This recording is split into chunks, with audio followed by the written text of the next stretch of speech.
Well folks, welcome back to the workshop again to another power tool repair video. This one, bit of a mystery one. Question for this one is, what is it? Makita Nut Gun, or so it says, a Makita Nut Gun. But what the hell one is it? Badge is gone on the bottom and there's nothing on the side. I don't know what model this is or if it is even a Makita. Something tells me it might actually not be because it doesn't look like a Makita body. She says LXT. But that's just through the battery platform, the 18-volt batteries.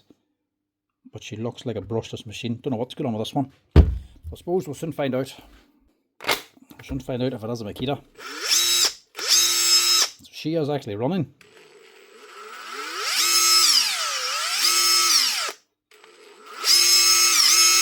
She's rubbing on something in there, but it is actually running. The anvil's a bit slack. Right, see what we can do with this. Let's see if it is a Makita.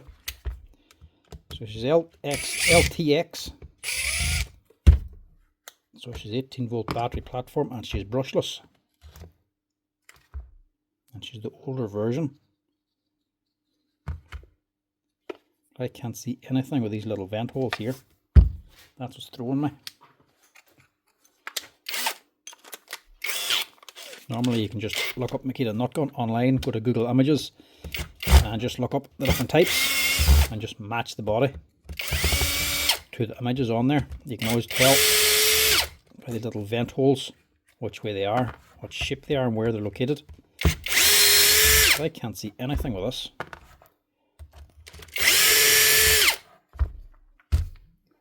So the modern one now, if you're buying one, would be a DWT 300. But that just does not match this here.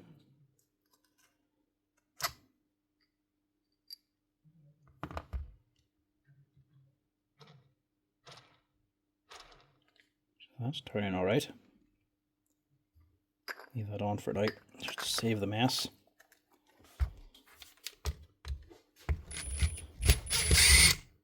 We'll know if it's a Makita once we get inside. Copies can be very convincing sometimes. You just general sort of ones where they just stick it on the side and then you get direct copies. But they only ever copy the outside.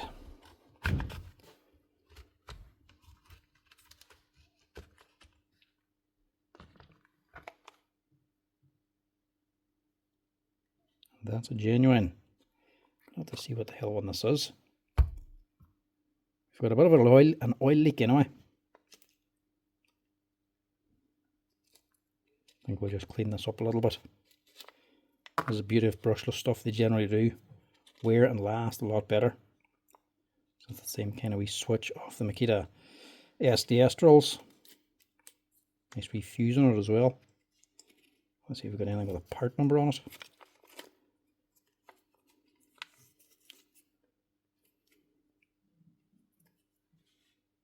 Might get away with that one.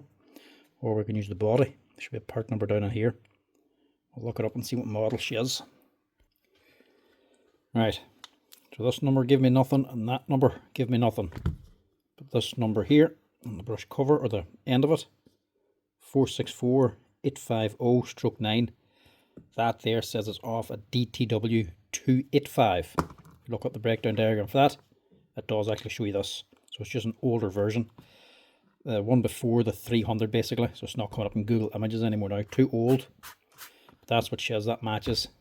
These here little vent holes here, all the other ones have an actual second one up here. This one just has one wee vent hole down this side. And wee narrow ones here on the brush holder. So she is a genuine Makita, she's just an older version. Now, what it's left in for, I'm assuming, it's just rubbing it a little bit.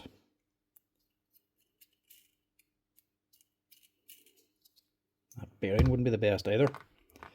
But also, this anvil is a little bit slack. Plus, it's just absolutely covered in grease.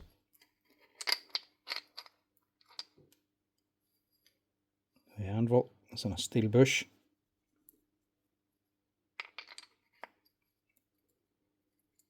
It's slack, but it's not wild bad. Seen a lot worse than that. If there's a needle bearing, you could just replace the needle bearing or replace the gear cover. That'll improve it. But when it's a steel bush, when it wears, it'll generally wear this too. That costs about €15. This here costs about 50 or 60 euro. So to replace the two of them really wouldn't be worth it. Not for the amount of play that's on it. But other than that, the thing actually isn't all that bad. So I think I'm just going to give it a wee clean down. Get rid of all the grease. Maybe change this here bearing. And get her back together again. And just leave this the way it is. We'll put some fresh grease on it. But apart from that, I think that'll just have to do. Because there's nothing really else wrong with it. She's still running, so may as well just leave her running for longer. But she definitely does need a clean. She's also done plenty of work. All the rubbers start to come off and it's all gone from up here already. It has done an awful lot. So really, you don't want to go spending a wild lot of money on it, because you could just be throwing money away. But she's worth a wee tidy up. And maybe a new bearing, if we can get that off. Right. This all cleaned down here now, and to be honest, if I had been able to see it right before I started, probably would have just left this thing. This is well worn out. I mean, even the aluminium housing here, look, both halves, they've been rattling. They've actually just worn themselves through, look. They should be nice and smooth, they're all dented, look. And a wee bit of scoring inside of here too, so the aluminium in this here is just about completely worn out. You can actually tell how much wear's in it, because when I was washing this thing out, the amount of aluminium powder that was coming out and the actual parts washer was just turning everything silver. So that, two halves of this is actually well worn out. The bearings are worn, the bushing's worn, this is worn, but the motor's still running. And this is the older type armature as well. This is the weaker one. It's not the steel laminate one. Nothing wrong with it, but it is still worn. And that bearing there is well hard to get off without causing damage.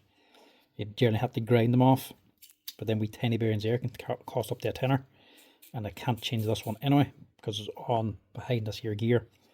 So to change them bearings right, you'd basically be replacing that, which is about 50 euro again. So really, if I had known how bad this was, I would have just left it. So now that I have it cleaned out, I'm just going to finish it by putting it back together. And that's it. The wall's still running. So I'll just put it, you see it there as well though. There's the wee flakes of metal in it. So it has been wear. This has been repaired before by the looks of it. And there was bits inside that gearbox. As soon as we have it now, we'll just put it back together again, right? Some fresh grease. And just leave it running. Running. It's near worn out. It's not completely, but it's not going to be worth throwing a big bunch of money at it. Just for no reason at all. Now, one of the problems with this is the amount of grease that was on it. There was actually way too much. These things really don't take very much grease. A little bit up on here, some on the gears, a little bit up on this, that's about it. You don't go full on the whole thing.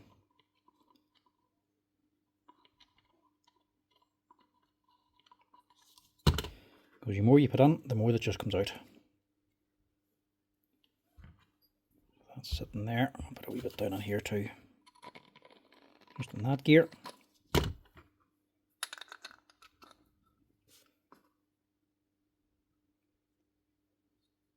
A little oil seal over the top, but I don't think that oil seal is doing very much at all. That's on top. And that's it. That's all I'm really going to do. Basically, just cleaning it. You couldn't see it, didn't earn its money anyway. Clearly has.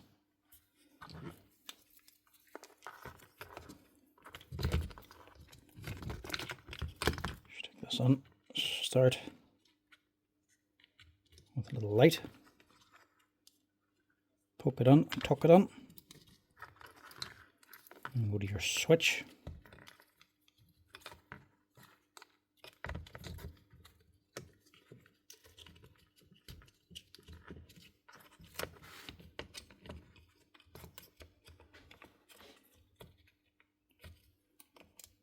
After that, everything else should go on fairly easy.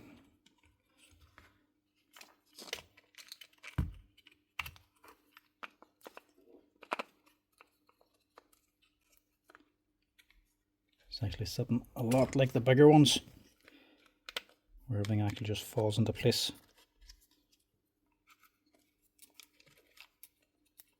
As in they're not actually screwed together up in here in this field or the gearbox. kind of just sit there.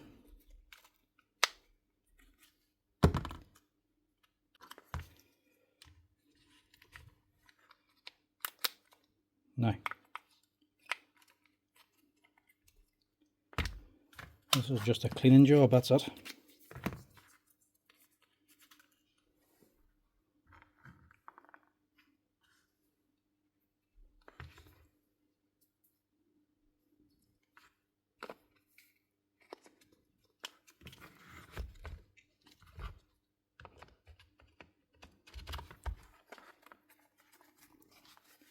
Really, if you're going to bother fixing up anything in that gearbox, you'd really be looking at replacing that handle as well.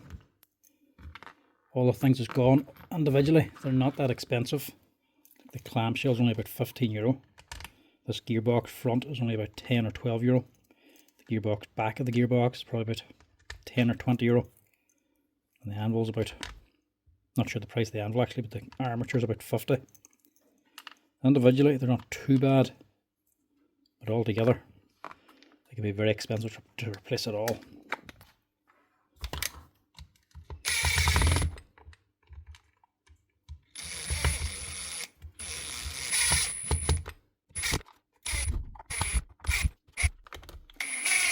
As well, I don't even know what this is actually left on for. There's a name on it, but there's no phone number. And they didn't leave a reason why it was actually left on, so I also don't really want to go guessing what's wrong with this thing, just to find out that later on they say it's starting and stopping or something. There's a controller problem.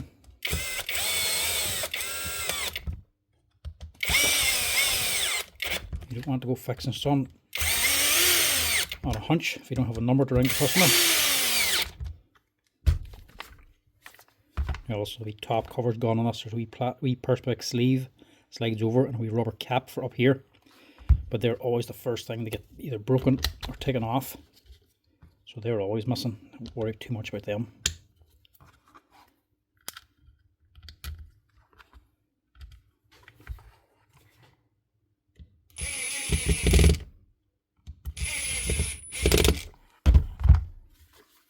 Now, I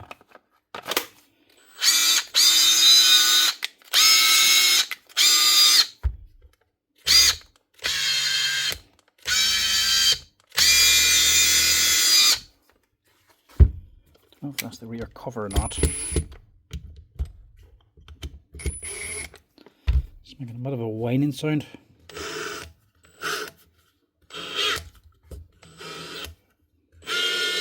No, I think that's just that wee bearing starting to go. Unless you're changing that armature or the rotor, I don't think there's much point in just changing that. That should still run. A little noisy,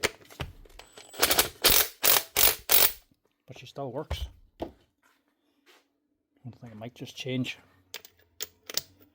Yeah, this is the hog ring.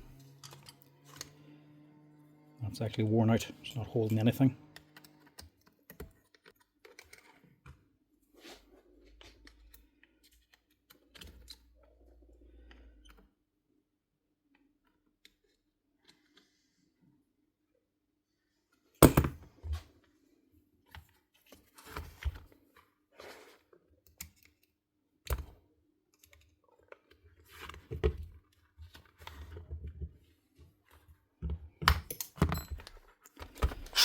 Pop that off, just stick on a new one. A whole €2 for one of these here. Your ring spring. 231907-1. Sometimes these can be actually quite expensive. Fit them, it's a lot easier than taking them off now. A bench top like this here is actually perfect because it's soft, but just put it on the floor or something. Hard surface mightn't be as good, something a wee bit of give. Literally, put it down. Anvil on top, and literally just roll it into position.